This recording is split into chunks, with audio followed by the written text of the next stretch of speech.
Good morning students.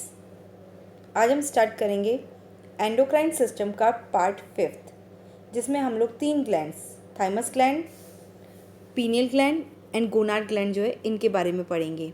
इससे पहले वाले लेक्चर्स में मैंने pituitary, hypothalamus, thyroid, parathyroid, adrenal, इन सब ग्लैंड्स जो इनके बारे में समझाया था।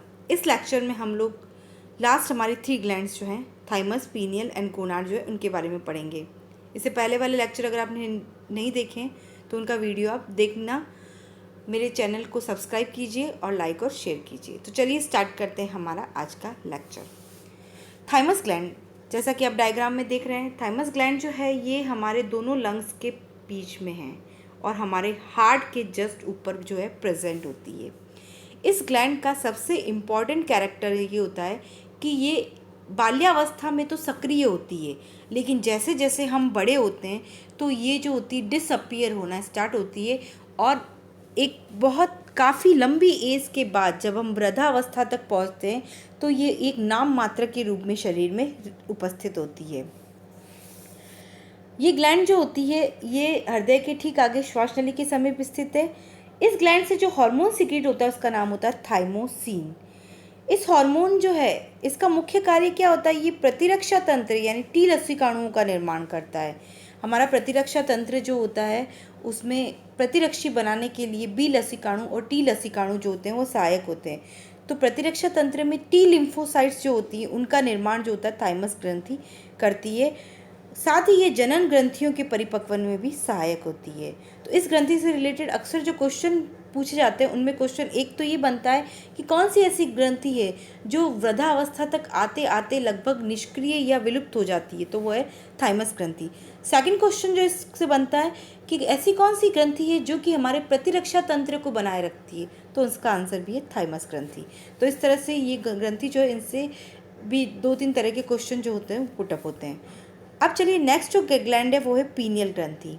पीनियल ग्रंथि जो होती है वो अग्र मस्तिष्क के थैलेमस से निकले हुए एक तंतुमय व्रंथ पर स्थित सफ़ेद रंग की चपटी ग्रंथि होती है। तो आप देख रहे हैं ये हमारा जो है ब्रेन है, इसका ये वाला पार्ट जो है अग्र मस्तिष्क है ये वाला, और इसमें ये जो ये पार्ट है ये कॉर्पस कैलोसम है, इसके नीचे की तरफ ये प्रेजेंट है पीनियल ग्लैंड।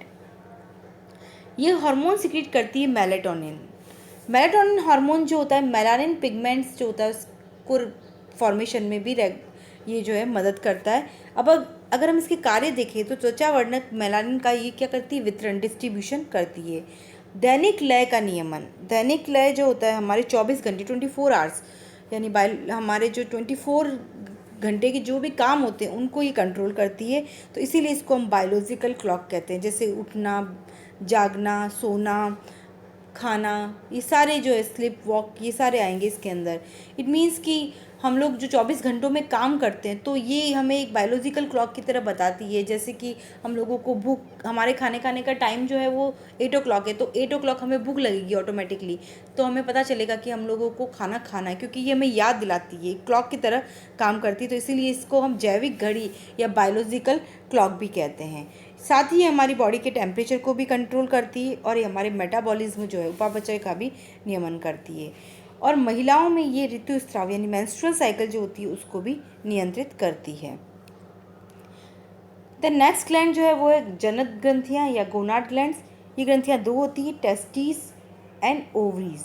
टेस्टिस जो होती है वो प्रेजेंट होती है मेल में, ये नर जनन तंत्र का डायग्राम में, और ये है टेस्टिस, ठीक है ना। 1 पेयर टेस्टिस जो होती है मेल में प्रेजेंट होती है। टेस्टिस जो है it is the primary sex organ, प्राथमिक मुख्य अंग जो है जनांग है नर का।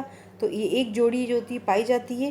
टेस्टिस जो होती है इसमें अंतराली कोशिकाएं यानी लीडिंग सेल्स जो होती है, और इन कोशिकाओं से हार्मोन स्रावित होता है जिसका नाम होता है टेस्टोस्टेरोन या एंड्रोजन हार्मोन। ये हार्मोन जो होता है ये टेस्टिस से स्रावित होता है, लेकिन इसको कंट्रोल करता है LH एंड ISCH। LH और या ISCH जो होता है ये नाम किसका है, LH की फुल फॉर्म है ल्यूटिनाइजिंग हार्मोन और ICSH की फुल फॉर्म है interstitial cell cytoplasm stimulating hormone. ये हार्मोन जो होते हैं पिट्यूटरी ग्रंथि जो है पीयूष ग्रंथि के एडिनो हाइपोफाइसिस क्षेत्र जो है उससे स्रावित होता है, और ये जो होता है वृषण जो होता है उससे स्रावित टेस्टोस्टेरोन जो होता है उसको क्या करता है, कंट्रोल करता है। तो नेक्स्ट जो है वो अंडाशय ग्रंथि, ओवरी ग्रंथि। तो ओवरीज जो होती है ये फीमेल का पार्ट है, आप देख रहे हैं ये फीमेल रिप्रोडक्टिव स्ट्रक्चर है, इसके अंदर जो 1 पेयर ओवरीज प्रेजेंट होती है। ये अंडाशय जो होती है इनसे हार्मोन स्रावित होते हैं। तो ये हार्मोन्स जो होते हैं एस्ट्रोजन है, प्रोजेस्टेरोन है एंड रिलैक्सिन हार्मोन जो है। एस्ट्रोजन हार्मोन जो होता है ग्राफियन पुट्टिकाओं से स्रावित होता है। एग का जब मैचुरेशन होता है यानी अंडाणु जब बनते हैं तो उनके ऊपर जो भित्तियाँ बनती है जिनको हम परिपक्व अंड कहते हैं, परिपक्व अंड को ही हम ग्राफियन फॉलिकल कहते हैं, तो उनसे स्रावित होता है एस्ट्रोजन हार्मोन। प्रोजेस्टेरोन जो होता है कॉर्पस लूटियम, कॉर्पस लूटियम यानी कि अंडे का निषेचन नहीं होने के बाद जो बची हुई संरचना होती है या अनिषेचित अंडा जो होता है जो कि आगे गर्भनली में बढ़ता है, इसको हम कहते हैं कॉर्पस लूटियम, और इससे जो हार्मोन स्रावित होता है वो होता है प्रोजेस्टेरोन। रिलैक्सिन हार्मोन जो होता है ये प्रसव के दौरान स्रावित होता है, प्लासेंटा जो होता है उससे स्रावित होता है।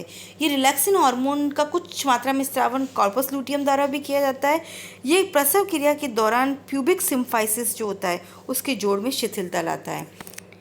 अब अगर हम देखें तो टेस्टोस्टेरोन हार्मोन जो होता है इसका क्या कार्य होता है, ये नर के गौण लैंगिक लक्षण जैसे आवाज़ का भारी होना, शुक्राणुओं का निर्माण, ठीक है, नर में जो है दाढ़ी मूछ का आना, शरीर पर बालों का होना, ठीक है ना, इन सबको जो है वो कंट्रोल करता है। और अगर हम बात करें फीमेल्स के प्रोजेस्टेरोन एस्ट्रोजन हार्मोन्स जो, तो एस्ट्रोजन हार्मोन्स जो होता है फीमेल के सेकेंडरी सेक्सुअल कैरेक्टर्स जो होते हैं यानी द्वितीयक लैंगिक लक्षण जैसे आवाज़ का पतला होना, मासिक चक्र यानी मेंस्ट्रुअल साइकिल का स्टार्ट होना, ठीक है ना, मेमोरी ग्लैंड जो होती है उनका जो होता है एक्टिव होना, तो इनको ये कंट्रोल करता है।